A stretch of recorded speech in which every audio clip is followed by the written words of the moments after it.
The following is a paid-for broadcast by the 665 Show and does not in any way represent the views of Ben Foster. An apology. It has been brought to my attention that on the previous episode of the 665 Show, I made an error. An error which, like all errors, must be atoned for. It seems that I foolishly alluded to Vernon Kay as the presenter of Idiot's favourite Take Me Out. The true orchestrator of this televisual atrocity and crime against decency is, of course, Paddy McGuinness. Now, how I could mix up these two luminaries of the Lancastrian freak-wrangling scene, I don't know. Suffice to say that they are both professional northerners, gaining and melting the hearts of twats with their humorous accents and quaint working-class ways. Now, I'm quite willing to accept that Mr. Vernon Kay has some talent, other than the ability to marry dead-eyed actress Tess Daly and send text messages to page 3 models. But that particular redemption is not on offer for Paddy, the face of Greggs McGuinness. Mr. McGuinness is, to me, rather like fruit fly. Inconsequential, yet sharing a surprisingly large amount of the same DNA as myself. Fruit flies are, of course, used in genetic research. Now, I'm not for 1 minute suggesting that Paddy McGuinness give up his body for science. After all, who would say no larky, no art if he did? Although, who am I to stand in the way of medical progress? Paddy McGuinness is like prostate cancer to me, in that I hear dark rumours of its existence, but try not to dwell on them too much. I spurn him as I would spurn a plate of shit-flavoured tumours. They are a pair of preening popinjays, gaining for the masses like the Northern Uncle Toms that they are. Oh, they're just funny. Paddy says rhyming things and all the girls, the pretty girls, all clap. No! Oh, he's friends with Peter. Do you remember, Kay? You know Peter Kay. Do you remember Peter Kay? No! Oh, he's down to earth. So down to earth he makes everyone laugh with his no larky, no larty. No! It's a funny show. No, Isle of Fernando. No, no, no. It's a sign of the death of Western civilization. So anyway, sorry.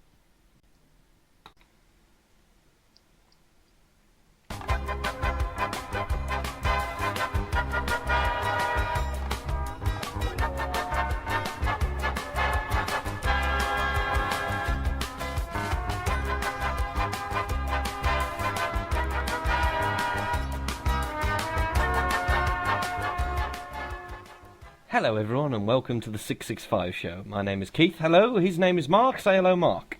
Hello. And his name is Richard. Say hello, Richard. Hello, good evening and welcome, children. Welcome indeed. And thank you very much for joining us. How are you, Keith? Keith, what have you been up to? What have you been up to, Keith? Not much. News! Don't tell us there's news yet. What have you been up to? Not much yet, Richard. I was just trying to thank everyone for clicking on this episode 6 of the 665 Show. What have I been up to? Yeah, not a lot. Oh, I just asked you that. I know you did. Bless you. That shows kindness. Not a lot. It was Valentine's Day. Had a night in. What did you do? Anything in particular? No. Keith? No, nothing much. How long have you been with your good lady wife now? 6.5 years, I think. 6.5 years. In fairness, after that amount of time, you don't really have to put the effort in, do you? No, you get a kind of free pass for these sorts of things. I've got to be honest with you. Neither of us do anything really that special for it. I mean, we realise it's a day and that's about it, but we haven't done it for a long time. Due to just, I don't see any point in doing it after that long. Mark, what have you been up to? Oh, I celebrated Valentine's Day with my good lady by writing 1,000 times on a blackboard, "I must not call my partner Boris Johnson." Tell everyone the story. No. And then I also... No. I also bought some flowers to make up for mentioning Boris Johnson and cooked her some romantic cod roe. Ooh. The northern... How do you get the cod roe to be romantic? Well, you introduce the roe to a female cod once it's been ejaculated by the male. So you only eat male cod roe? Yeah. Oh. No, I don't know. Can I ask you, Can I ask you about Valentine's Day, Mark? Did you use it the same way that you use every other day, as an excuse, as a reason to drink alcohol? Yes. Yes. Yes, Good it's one of for my favourite reasons. But I did buy a bottle of pink, like, rosé wine, just to get into the spirit of Valentine's Day. Oh, that pink rosé wine, yeah, that's uncommon colour for rosé. And I believe that brings us to Richard. Richard, what have you been up to? Anything interesting? Yeah, anything amazing happened to you on Valentine's Day, Richard? Yeah, Richard, anything at work, maybe? Anything at work and your normal working day? Anything amazing happen?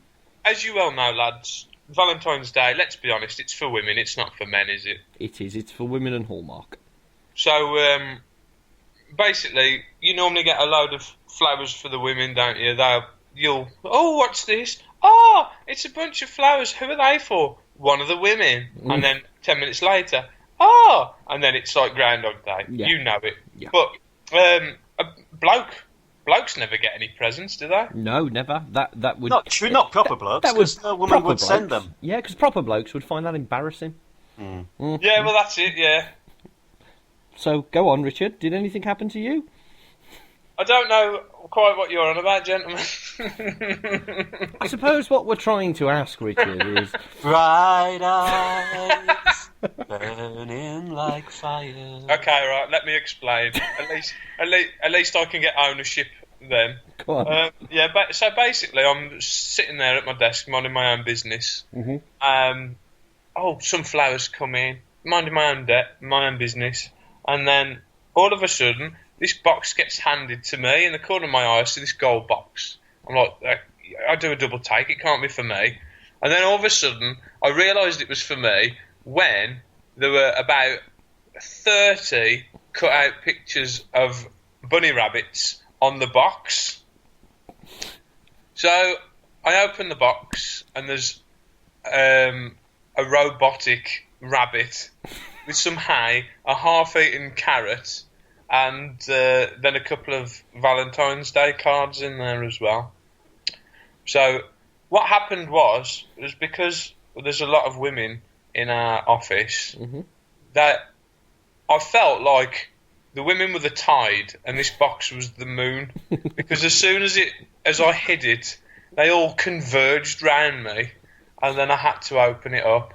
So I had to hear a crescendo of for the next 10 minutes. And all I saw around the periphery were loads of men. It was like when you go to a dance at a school disco, and all the women were in the middle, and then all the men were on the periphery looking pissed off. Yeah, so that was about it. But it was a nice gesture, although very embarrassing as a fully grown man. Speaking as one of the men on the periphery, I don't think I was looking pissed off. I think I was relishing every moment of it. I was relishing it 75%, 25% a little bit fearful. I've got to be honest, a little bit fearful for you, mate. But, it's a lovely gesture. And you seem like you enjoyed it. And it was very nice. And that was lovely, that was. And that kind of thing. And that kind of thing, yes. It was very nice. In fairness, we did laugh about it yesterday evening. Yeah. And she brought a nice DVD around. So we watched Fatal Attraction. And we had a good laugh over the whole thing, yeah. There's nothing weird about that, mate. Nothing at all. It was a nice thing. It was a nice thing. It's at the age of 33, when you're 33, you realise two things, don't you? You're getting older, and you're the same age as the actor Ben Foster. Ben Foster, I hear you say. For whom do you speak? Who is this Ben Foster you talk of? That you bring You know who into Ben our show? Foster is? Ben Foster? Ben Foster is quite possibly the most overrated actor in the world today. You know him. He was in the Laramie Project, Liberty Heights, Get Over It, Hostage, X-Men, The Last Stand, Alpha Dog, 30 Days a Night, The Messenger, Bang Bang You're Dead, The Mechanic, Contraband, Pandora and Lone Survivor. And 310 to Yuma. That's off the top of my head. Oh, yeah, that Ben Foster. Yeah. Now you've mentioned it, I understand. He's that guy with the wearily blank expression in everything that he's in. He's the one who, even if he had to play a normal person, he would act like a madman. My favourite character of his will always be the Punisher's Spacker Dave. Spacker Dave, played by Ben Foster, 2004. Brilliant, absolutely brilliant character there. Portrayed, I'm sure, beautifully by the legendary, I am very sure, going to win an Oscar over the next couple of months, Ben Foster. No doubt at all. No doubt at all. Or a Razzie. Or a Razzie, one or the other. You know, he'd be happy to win anything, won't he, really? On to the news, gentlemen. You have anything else you want to talk about from your daily lives over the past couple of weeks? I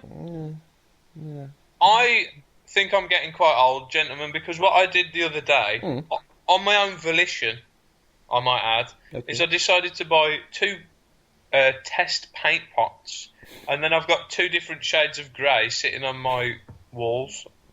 See, another 48 there, and you'd have an erotic novel. Well, I'm hoping so, yes.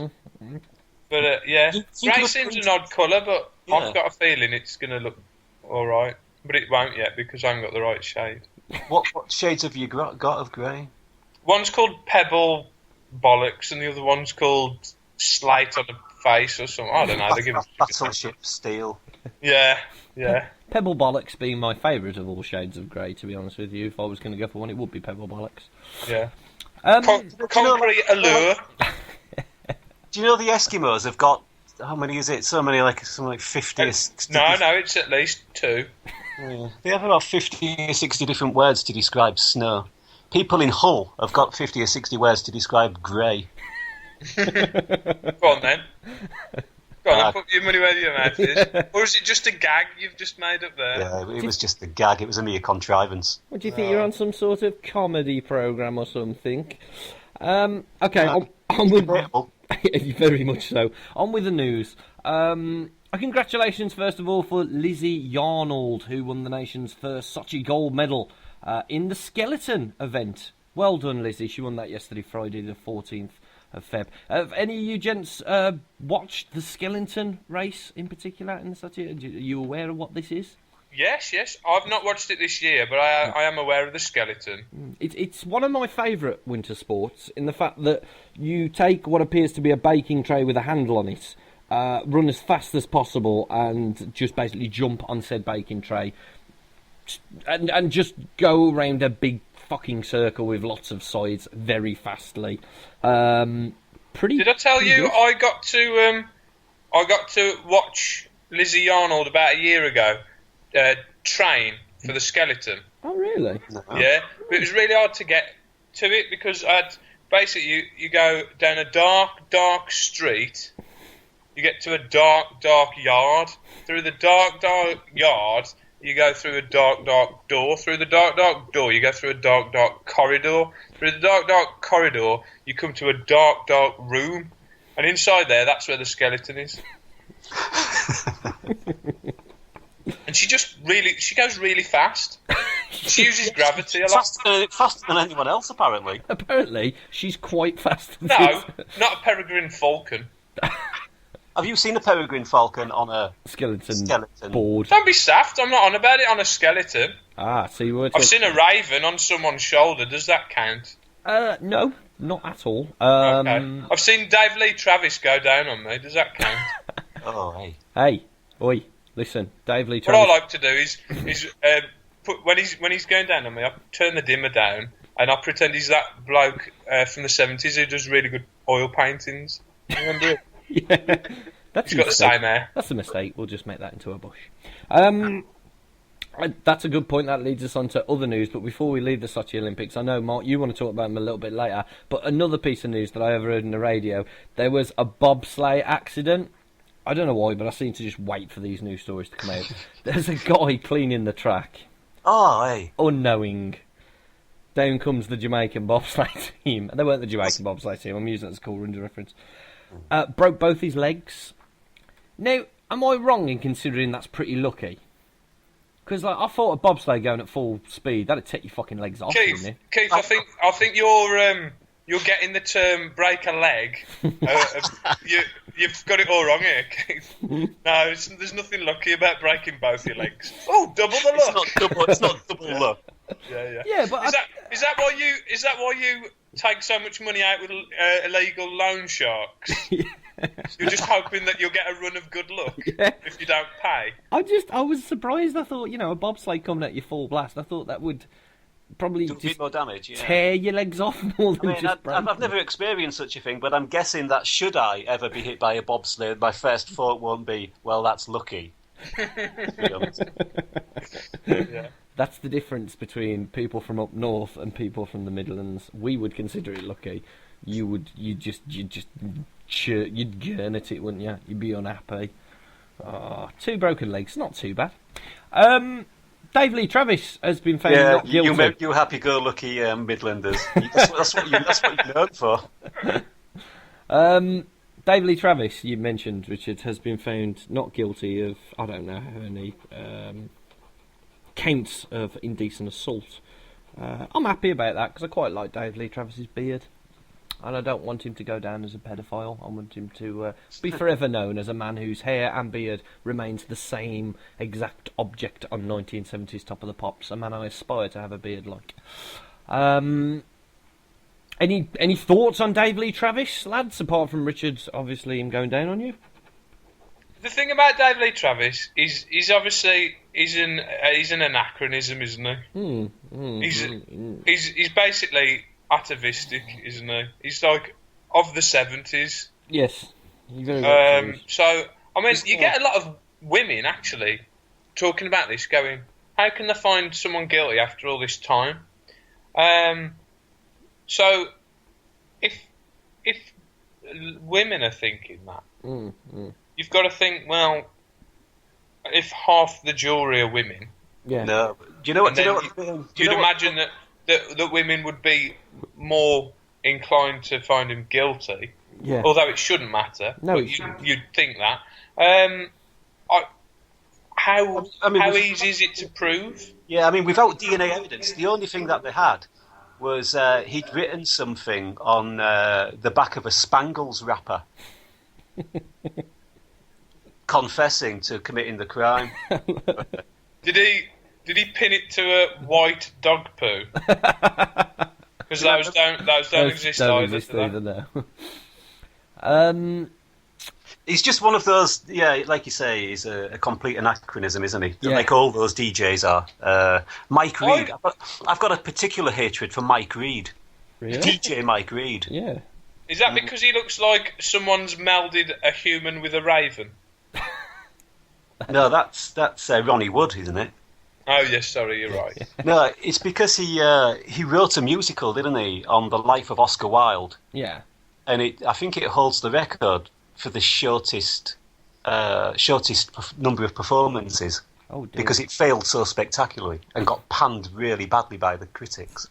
I think it closed after one night. Oh, that is short. That's as short as it gets. And when they asked him about it, he said, "Well, I completely understand that lots of geniuses aren't recognised as such whilst they're alive. Oh. Charles Dickens, for one," which isn't true, by the way, but he said Charles Dickens, for one, wasn't really recognised while he was alive, and yet we still look back on that period as Dickensian. So I think he expects the 1990s, when he's playing plot, to be the Reedian period. The Reedian period. Mm-hmm. Somehow, Mike, I don't think that's going to be the case. At least I hope not. Can I just say, in case we go off the point, I personally think Dave Lee Travis is a reprehensible ope. That's what I reckon he is. I think he's a twat. I don't know what an ope is, but he does come across as a twat. Maybe a cocksure twat. But no, I don't mind him. I don't mind him. That is partly because he doesn't return my calls, but apart from that, I think Well, he's scared his phone's tapped, isn't he? Yeah. Still. He did storm off his radio show, didn't he? Yeah. Oh, what was that for? What was that? I think he got wind that he was going to be sacked because it was a period when Radio 1 were clearing out all of those kind of old dinosaur-type DJs. And he got wind that he was going, so he stopped halfway through the show and walked out. Nice. But then Mike Reid banned or refused to play Frankie Goes to Hollywood Relax, didn't he? Oh, just a fucking wanker. Both twats. On what grounds? because it mentioned coming. Oh, okay. Oh, You know, yeah, ejaculation. Yeah. Manro. Man rule. In other news, the by-election in Wythenshawe, Labour won by 55%, but the big news about it is that UKIP was second place with 18%. So 18% of the people in Wythenshawe have voted for UKIP. I'm not trying to say that that's a bad thing. They have their own political points, but as we mentioned last week, David Sylvester, a councillor, a UKIP councillor, who blamed all the recent flooding on the same-sex marriage laws, is part of that party. I'm not saying that the whole of 18% of Wythenshawe agree with the man, but surely it's got to sway you somewhat when they've got fucking idiots like that running around and people claiming anyone who's an immigrant is from Bongo land and fucking Nigel Farage. The weather has been very bad in the northwest. I don't get it. It makes no sense to me. Any thoughts on UKIP getting second place there? Either of you? By fans? that reckoning, can I just ask? Yes. You know, if you go to Canal Street, Right. does that mean that they've got their own microclimate? Yeah, it's winter all year round. Well, I mean, the way that he sort of had a go at... it was actually David Cameron. He wrote a letter to David Cameron. And I think Mark mentioned the quote, which is, no man or men, however powerful, can mess with the almighty God with impunity. Yeah. How do you... just ridiculous. This man got fucking voted to do something fucking ridiculous. It's small. You know what I'd love? Horrible concepts of I'd love him to get sent to Hedonism 2 on same-sex week, and then him lap up the lovely weather. Yeah. That'd mess with his mind, wouldn't it? Fuck, that'd just destroy his idea, wouldn't it? That wouldn't make any sense. So, I've suddenly got to reevaluate my life. I've got to act rational. UKIP would probably get rid of him the week after, though. That'd be the problem. UK suicide bomber Abdul Wahid Majid from Crawley, I believe he's the first Brit to ever cause a terrorist atrocity outside of Britain. Is that correct? First suicide bomber, isn't he, outside of Britain? Bomber outside of Britain. Number one, baby! I'm sure he was going for that. Yeah. He crashed a van into prison, wasn't it? Yeah. Yeah. There were, I think, 300 terrorists escaped. Jesus Christ. Yeah. But he was from Crawley. And, Mark, the name of the street he lived on, if you please. Martyr Street. You're joking. Martyr Street. It's the truth. Martyr Street. You couldn't write this. Have you written it? No. I have. Just to remind myself. Yeah. That's slightly strange. That's slightly strange there, yes. Any thoughts on Abdul Wahid Majid? I'm saying Majid. Mark there, apart from the fact he's from Crawley. And lived on Martyr Street. And lived on Martyr Street. In a house previously occupied by the murderer of Sarah Payne. True fact. He's currently pleasuring himself with 72 virgins, apparently. Apparently so. Is he having these virgins chaperoned by anyone from up north? We can't go into that for legal reasons. Apparently, they believe that there's about 400 British people have gone across to Syria. Yeah. I mean, to train and to spread the message of love from the Quran and themselves as widely as possible. It's a very sorry state of affairs, isn't it? I mean, we've always had, in this world, we've always had religious extremism. But there is something to be said for that closer to home news story. Do you know what it says? Do you know what it actually says in the Quran about this? No. What, Crawley's a shithole? No, not about Crawley in particular, but about the martyring yourself. No, go ahead. The virgins will all have, and this is a quote, appetizing vaginas. Appetizing. And that the bomber's penis will never soften. What? Ever? That doesn't sound like fun. No, it sounds a bit of an inconvenience, doesn't it? It does a little bit. That's an ego trip for an hour, and then that's just... quite painful. I mean, we've all been there, lads, haven't we? Like when we're younger, Yeah. and it gets very sore, doesn't it? don't want to go up and answer some Inside questions. out, which you'd think it was the opposite way around, wouldn't you? You would. Do you know what female suicide bombers get? What? They get something different. What, a slap? What? No, female suicide bombers get one man who will satisfy them for eternity. Now, how fucking unrealistic is that? Yeah. By eternity, do they mean 7.5 minutes? Yeah. That's my best, by the way, lads. That's good. That's good. I It's didn't. just good. I think it's good to see a British taxpayer actually getting some out of the weapons that we've armed the Syrian opposition with. To be honest. What I like is that to do with that particular suicide bombing, they interviewed terrorism prosecutor Sue Hemming, and she said Britons who travelled to fight in Syria against Bashar al-Assad could face life sentences under terrorism offences. Yeah. Right? But the quote is, the message for people who are considering going out there and getting involved in terrorist training or getting involved in the conflict is that they will be potentially breaking the law in this country. No shit. So basically, you come back and go, you were in Peru the other week, weren't you? Yeah. Were you the one just going around murdering people? Yeah. Well, potentially, that could be classed as breaking the law over here as well. Potentially. So thanks for clearing that up, Hemming. Whew, I was just about to book a flight. No, not so much. Not so much. This next. Oh, sorry, Mark. Do you have anything else to mention about Wade and his suicide bombing ways? No, I think that's covered it pretty well. Brilliant. A bit of a kind of a feel good. I saw this news report. I thought this is a great story. We know about the Ukraine riots at the moment and all the problems that are going on over there.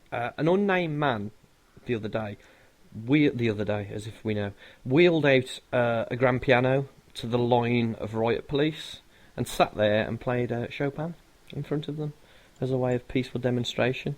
Class.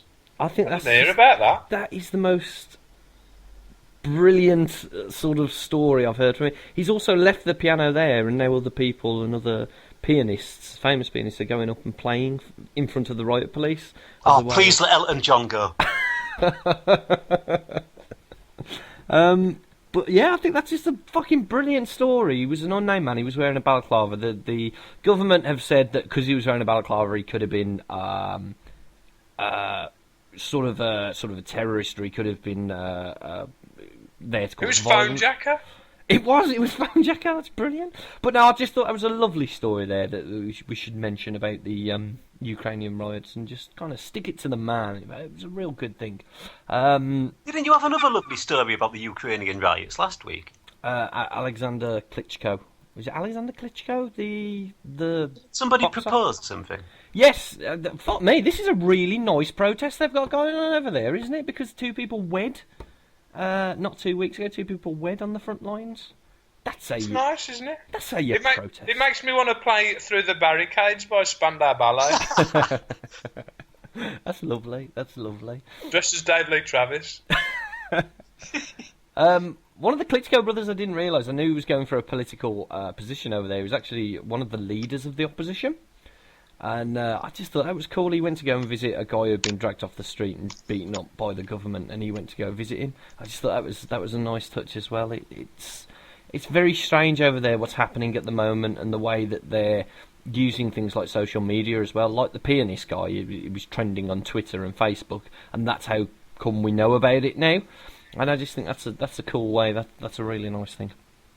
Was it as nice as Ben Foster playing Fleshy Boy? Never. The heart is deceitful above all things. Never is it as nice. I think we should get Ben Foster over there to rally the front lines of the protest as well. Okay, we will go to a quick advert break now. One of our many advert breaks paid by one of our many supporters. We'll be back in a sec. Northern gravy. Buy yourself some Northern gravy. It's like Southern gravy, but it's Northern gravy. Made in the north, from Northern things. Northern gravy. It's made of meat and lard Northern things, northern gravy. Buy yourself some today. Northern gravy, it's great.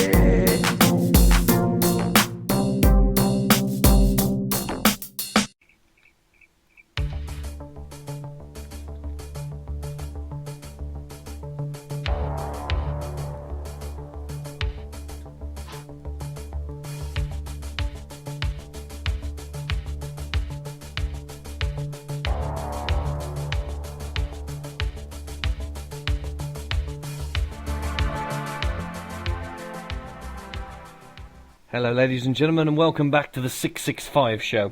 As I neglected to mention it in the first half, obviously you can contact the show for questions. Our contact email address is the665show@googlemail.com. You can also like us on Facebook at facebook.com/the665show, or follow us on Twitter, twitter.com/the665show. Anyway, on to that part of the show where we just have a ramble about anything. Mark, anything you want to talk about? Yeah, I wanted to. I mean, I selflessly, Yeah. For the show, watched the Olympic opening ceremony. Oh, God bless you. Yeah. I know I wasn't going to watch it, so I'm glad someone did. Now, look, I'm not going to bang on about the whole LGBT thing at the moment. Yep, okay. It's pretty much an open and shut case, isn't it? It is. The Christian Orthodox Church are saying that gay people are paedophiles, and they should be fucking thoroughly ashamed of themselves. Yes. However, it's a tad ironic that some people say the whole thing was spoilt by a ring failing to open. Dum. Thank you. Oh, yes. And I don't know if you know the music that they used during the show. I mean, No. there was lots of great Russian classical music used, but they also used music by Freddie Mercury. Oh, really? Yeah, they used some Queen tracks, Did they use any Chopin? quite possibly. Oh.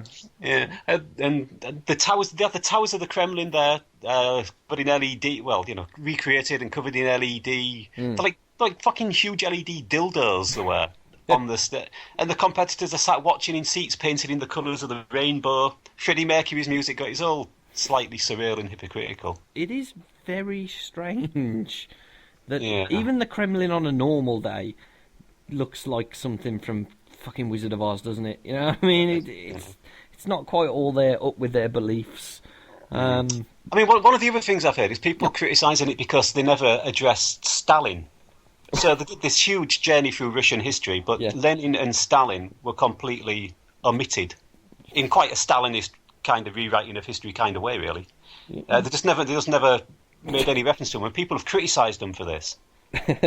Now, it's a bit of a tricky one, really, isn't it? Because it's supposed to be a spectacle of history, artistic brilliance, and culture. And maybe they should have done something along, put him in there somewhere. I mean, I don't know about you, but growing up, whenever you saw Russia on the TV, it was giant statues of Stalin and Lenin overlooking these grey, Drab, functionalist kind of cities. Uncle Joe Stalin gazing down. I mean, if you were a fucking sculptor in Russia, you were never out of fucking work, were you? There was no waiting 5 hours for bread in queues. If you were a sculptor, no. It was definitely. also not just the sculptures.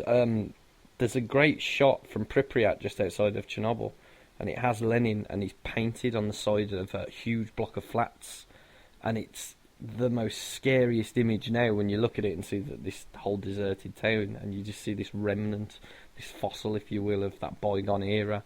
Yeah. Stalin, he was in power for 25 years, so it is a big chunk of their modern history that they're missing out on. Yeah. In 25 years, do you know how many people how many people he seemed to be responsible for the deaths of? Go on there.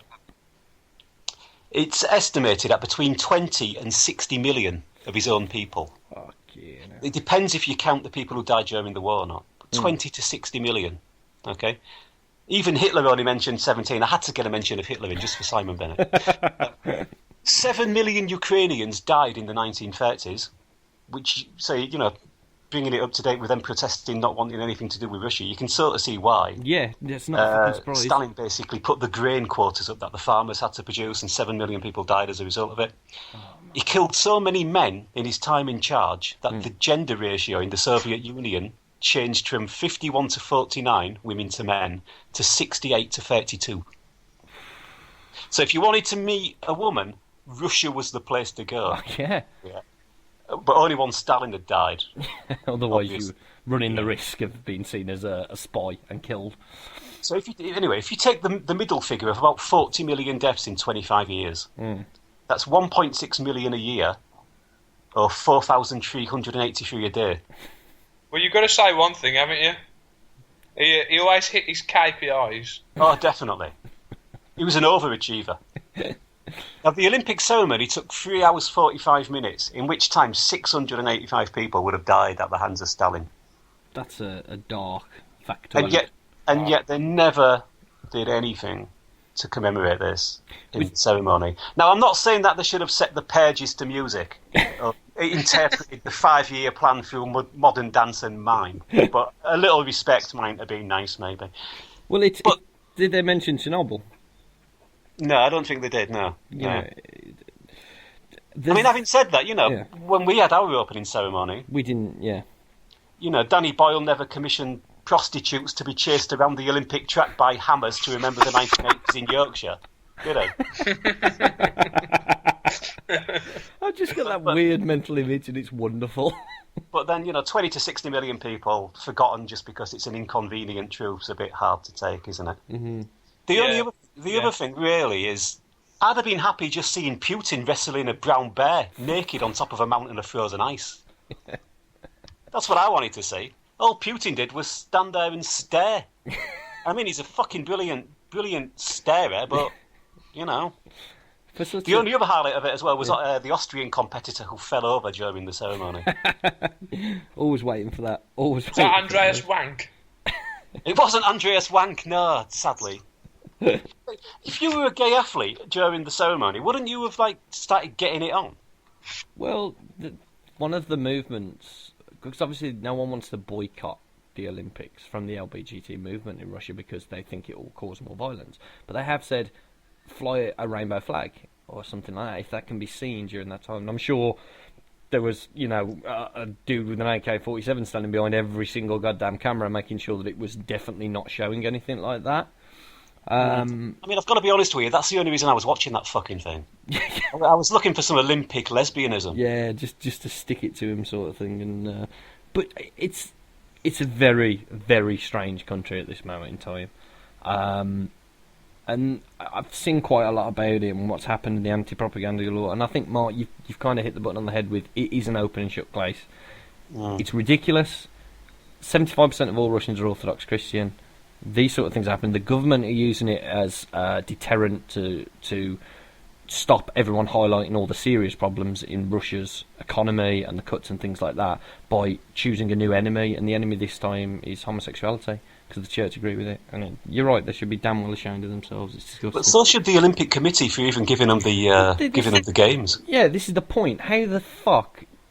Why the fuck would you want the world's eyes on that place for what they... it's not standing up for it, but it's not exactly condemning it, is it? Yeah. It's not a good state of affairs, not a good state of affairs at all.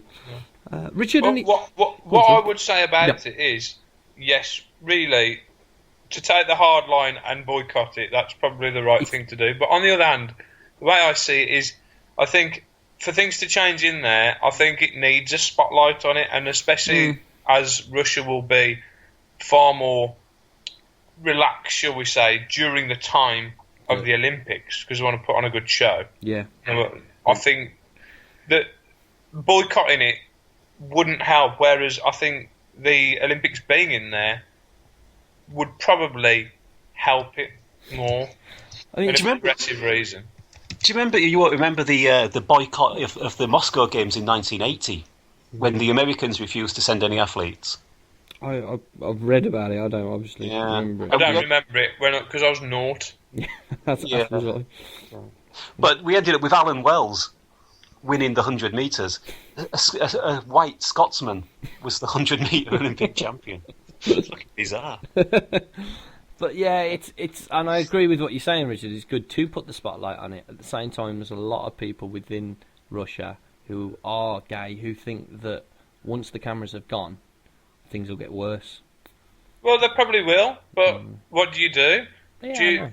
do you not do anything out of fear? Yeah, that's the point, isn't it? I suppose it is best to face it head on and do something about it. But horrible, horrible things happening. Haven't two members of Pussy Riot been kicked out of the band for Seriously? performing with Madonna? Ah, you joking? Nah. Oh, they were coming up with a good idea. It did kind of get bandwagoned on that whole Pussy Riot thing when Madonna said she was sort of supporting them and other people said they were supporting them and stuff. I think that's a little much from the two band members to go and play with Madonna. I think that's I can kind of see if I found out that either of you had gone and done a podcast with Madonna, I'd disown the both of you. As would I with you two as well. As would I. I agree. What, as in you two, the band, or us two? No, if you two played with Madonna, they would never be on this podcast. What if I'd played canasta with her? What if? No. I think I'd let it slide. I've got to be honest. Mousetrap. Mousetrap again. I think I'd let it, as long as everything was still intact when you both finished. I'm quite happy, to be honest with you. I'm happy. What about Nine Men's Morris? No. British Bulldog. You'd kill her? No, she's quite built, muscly, isn't she? She's quite muscly, but she looks very thin. Madonna does. Yeah. Madge. Bless her. She could have played Staff Sergeant Will Montgomery in The Messenger, couldn't she? Could she? Yeah. Obviously, the role was undertaken by Ben Foster, but I think she'd have been good in that. Yeah. He's brilliant, isn't he? Can I interject with a story? Please, Richard, go ahead. Interject away. My favourite story of the week, I Yes. don't know if you've heard this, but in Norway, there was a boy who was only 10 and he stole his parents' car because he wanted to go over and see his grandparents. They lived about 40 miles away. Now, because the lad's only 10, I think, well, he's done quite well to drive the car for a considerable amount of time. Yep. But after about 6 miles, he's veered off the road into a snow-filled ditch. Obviously, it wasn't the best weather, so he's done quite well. Mm-hmm. But obviously, as we've all been there, haven't we? 10 years old, got a bit of chocolate around the mouth. Your mum goes, "You've been eating chocolate," and you go, "No.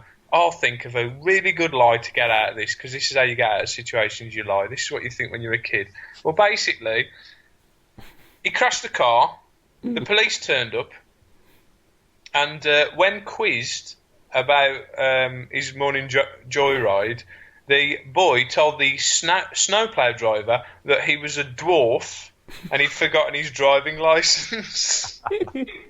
So a 10-year-old boy had the bravado to act as if he believed he was a dwarf. Wow. No, I'm sorry, that is one really intelligent kid. How would he do that? Okay, how would he? Okay, then. So I'm the snowplow operator. Rich, are you the dwarf? Yes, but you've got to put the Norwegian accent on. Can't do it. Hey, buddy. What? That's it. Yeah, go on. So I'm like, ow. Okay. Oh, sorry, I'll do it in Norwegian. What's wrong? What are you doing here, little? What are you doing here, little boy? How dare you? I can't believe you called me a boy. I sound like a high-pitched babe. You're not a girl, are you? No, I'm a dwarf. You're not a dwarf. Your head's normal sized and your legs are like a boy's rather than a dwarf's. How would you explain this? I would explain it with some amount of levity, but because I am Scandinavian like you, it will be very matter-of-fact and taciturn. I am merely a dwarf. Then can you show me your driver's license? Oh, forsooth, I have left it at home. Good enough for me. Forsooth. That's how it actually played out, wasn't it? That was exactly the thing.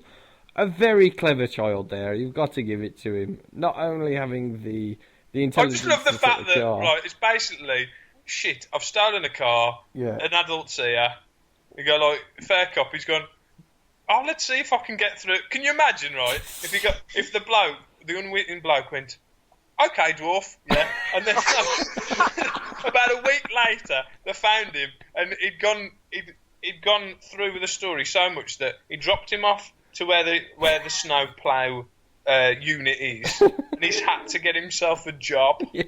So a week later, he's working in a Starbucks or somewhere. I'd love that. Oh, that's brilliant. They go back to him, he actually has to live the rest of his life as a dwarf. The only problem being when he reaches maturity and grows full size. Overgrown It's a dwarf. miracle, I don't understand. As the camera pans around to the dwarfs community monthly meeting, all of a sudden it just pans round from face to face to face to a pair of knees, and then it goes up like Ferrell in Elf. Yeah. Like, he just doesn't know, does he? He's just sitting there going, forsooth, I must have forgotten my driving license again. Where's my ID? Oh dear. Yeah, on his ID, the picture is just of his chest because he couldn't wind the stool down low enough. Oh, that's brilliant. Well done to that, man. Well done to that. In other news, something I wanted to talk about, it seems to be a growing craze or trend, especially in the UK, is Nek-nomination or hashtag Nek-nominate. Are you two aware of what nomination is and what it means and what it's all about? I am. You are? I am as well, yes. Okay. So, for the listeners who don't know, the idea behind Nek-nomination is to down or chug a pint of alcohol, film yourself doing such, place it on social media, and at the end of your downing of whatever it may be, you then nominate other people to do the same thing. To be honest, I immediately thought this was possibly the worst kind of mirror to hold up to society when we come out with something like this. I truly believe it to be a very, very bad sign of what's happening at the moment. Now, drinking games have been around forever. I myself saw a newsreel today from the 1950s from London University where gentlemen were drinking pints and they were trying to drink each other under the table quick. So drinking games are not an uncommon thing. It is my thought that they originate from universities up and down the country of students who don't have money to buy extravagant amounts of alcohol, so they drink very strong, very potent alcohol very quickly to get drunk. And that's kind of where it comes from. But we have a culture in this society that we're all aware of, which is binge drinking. And now you take that drinking game culture and you combine it with social media and everyone's want to be known and want to be noticed and combine them together, and you end up with this Nek-nomination thing. Apparently it started in the year 2000, a rugby team did it and it went through the rugby team, but nowadays it's kind of worldwide. There's a big kind of fan base for it in Australia. I'm just saying them as an example. 3 young gentlemen have already lost their lives with it being accredited. And I'm not saying that they lost their lives because of Nek-nomination, but I think anyone who finds the idea of drinking a pint of alcohol very quickly so that they can then get their friends to do it isn't very intelligent. What started off as beer has now become pints of vodka. I saw one today, a gentleman drinking a pint of vodka and downing this pint of vodka and then nominating 3 of his friends to do the same. I've seen one with a guy drinking fairy washing up liquid, raw egg, port and lager. And it's just getting a bit out of hand. And it made me start to think about why people wanted to do this and why this is not acceptable, but it looked as a good thing. What do you gentlemen, what do you think about it, Richard? What do you think about the Nek-nomination thing? Well, I think it's, like you say, it's ingrained from rugby club culture. Yes. So it's a bit hard to, in that respect, to have a go at it, because we've all been in situations where with one-upmanship you try and out-drink. But I think, one, the fact that you're promoting it in front of everybody is bad enough, because you shouldn't do that. And secondly, when you're getting into drinking other things, that's getting like what Jackass do. It's the one thing that comes across quite rightly, and I think you're right there, you've hit on the head. Jackass. That idea that you can do stupid things with no real content or merit and get yourself out there for it, and it reeks of that. It really does, and I dislike that. I don't abide it at all. Mark, what do you think about it? Well, yeah, just to echo what you two said there, it's just people who have got absolutely no ability whatsoever, trying to aggrandise themselves and claim their little bit of fame, isn't it? It is, and it's Look how I can debase myself yeah, to, and to you know, to gain popularity in somewhere for a few fleeting seconds. and it's the whole Facebook and Twitter thing is it's just a platform. You can't blame the platform, but it's pushing this idea more on you because there's more people see it, more people do it. There is, however, a slight glimmer of hope in this Nek-nomination thing. A lot of people have been changing the rules somewhat, and when they are Nek-nominated, they're doing random acts of kindness. I saw one the other day.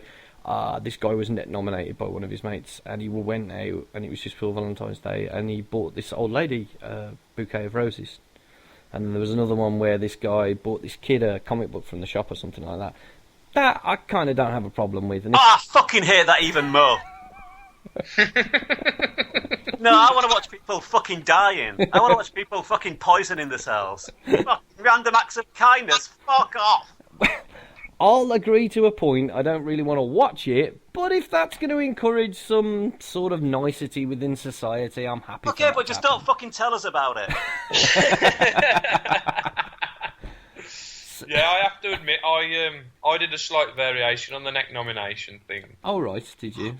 Basically, what happened was my mate had put on this thing off a fitness thing where instead of a Nek-nomination, you do a chin bar nomination. Oh, right, I see. Yeah. So he put it on. He's like, yes, too right, and he's getting a bit aloof with it. So I was like, right, if that is your stance, you need to put your money where your mouth is. So I did a video of doing some chin-ups, and then I've sent it to him in the hope that he'll do less than me. But yeah, so I've done that. But yeah, I get the random act of kindness. I think it's a nice little spin to go, all right, well, I'm going to do something, but I'm just not, because there's nothing worse than people just moaning about it. Yeah. It's nice when people put, like with the Ukrainian thing with the piano, it's nice when people do something proactive with a positive slant. So I think it's fair enough. And what you got to think is, all right, you might not want it shoved down your throat, but if it wasn't for the Nek-nomination, people wouldn't have put the videos of the random acts of kindness on. Exactly. Yeah. So why are people posting videos of themselves doing nice acts of kindness? Well, just fucking do it. Tell us about it. That's another point, but the whole idea is that pay it forward thing. Like, you do one act of kindness, that person then goes on and does another. That's a nice thing. I suppose you're right, Rich, if it does come from Nek-nomination, that's a good thing. Yeah, just don't fucking tell us. Just do a nice thing. Fucking hell. There's no such thing as it's just proving that there's no such thing as a selfless act. But this is a point that I was thinking about when I was thinking about talking about it. People are now only doing it so they get recognition for that. Yeah, oh yeah. I still want the fucking recognition. Oh, of course. I won't do nice things unless I'm going to get recognition for them. Fuck that. Well, lads, this has gone down as well as when I was working as a personal shopper. Have you ever had to help buy a pair of brogues for an ocelot? They've got 4 paws, so then the problem is they've got 4 paws, right? So this ocelot's come in and he's gone, I need 4 brogues, and they only had 1 pair left in his size, which was apparently, he said it was and a half. So like there's only 1 pair, and then he was, as we were walking around, because obviously you're doing a service, you're employed. He was really patronising me, and he was like, he started giving me sex life tips and advice, and he kept going on about how good he was in bed and what I should do. And as I was nodding at him, all I could think about was, mate, whatever you advise me is immaterial, because regardless to what you suggest, I still reckon the best method for improving my sex life and sex drive will be getting you ground down by a Chinese apothecary.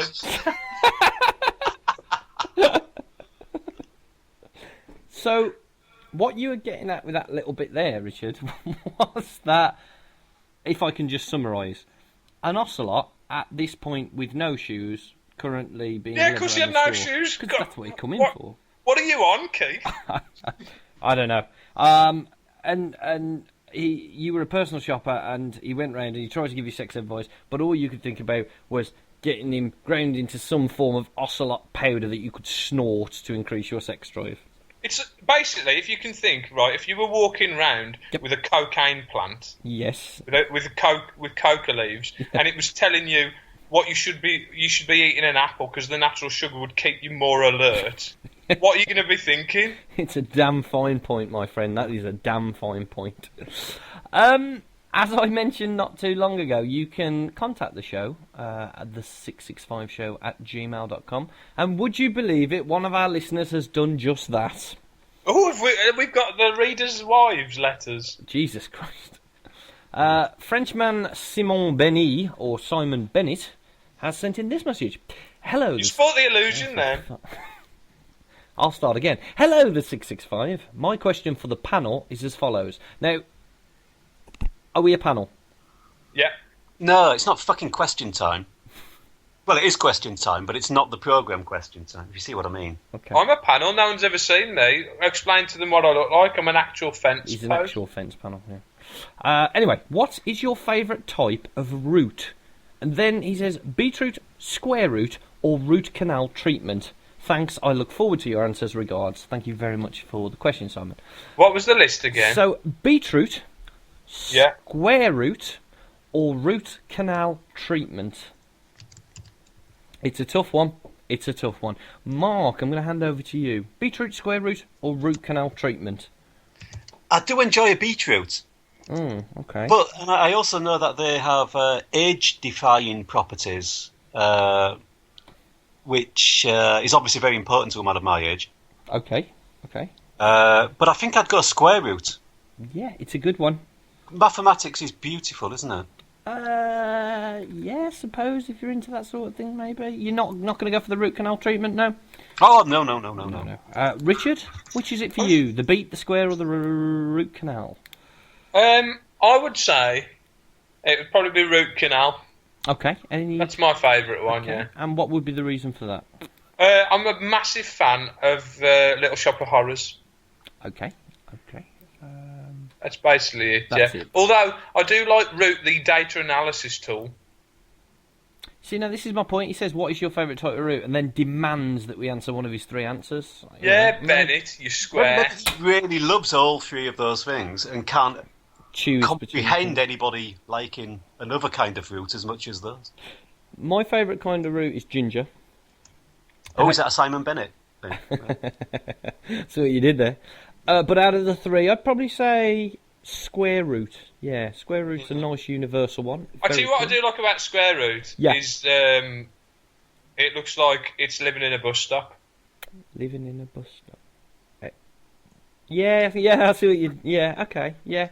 That kind of makes sense, yeah. It's like a sort of bus stop you get in Switzerland. Yeah. Or Scandinavia. Young dwarves crashing into Yeah, I them. was going to say, there's certain people who would need to get the bus because they haven't got a driver's licence.